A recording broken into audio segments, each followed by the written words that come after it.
today we are making a delicious cranberry Aperol Spritz.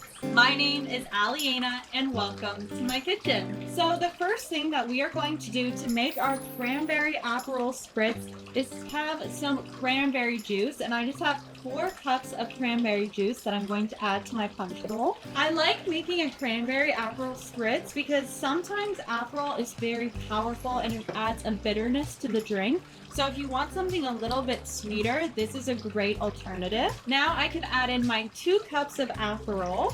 I do love a classic Aperol Spritz. It's probably one of my favorite drinks for the summer. Next, we can add in some bubbly water. I'm just using some Pellegrino, and I'm going to add in 4 cups of Pellegrino. Now, this is completely optional, but if you really want to add that orange flavor to the drink, I recommend adding the zest of 1 orange. And give this a nice stir. I also have some fresh orange slices going in. This is about 2 oranges, as well as some fresh cranberries because it is fall. And you can't have an Aperol Spritz without some prosecco or some champagne. So I'm going to add in 2 bottles of champagne. And I like using a brut or an extra dry because you already have that sweetness from the cranberry juice. Now, this looks absolutely delicious, and I love making this because it's so easy. If you are serving this for a party, I recommend serving it right away. Or if your guests are coming in a little bit, just wait to add in your champagne and your Pellegrino because you don't want it to go flat. Now, I'm just going to add some ice to my glasses, and we can have ourselves a drink.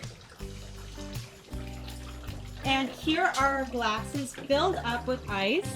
And if you want to, traditionally with an Aperol Spritz, you always put in an orange slice. Give this a final stir. And now it's time to ladle it in. Doesn't this look absolutely delicious? I feel like this is great to serve for your holiday parties or at Thanksgiving. And now it's my favorite part of any video. It is getting to taste our delicious cocktail.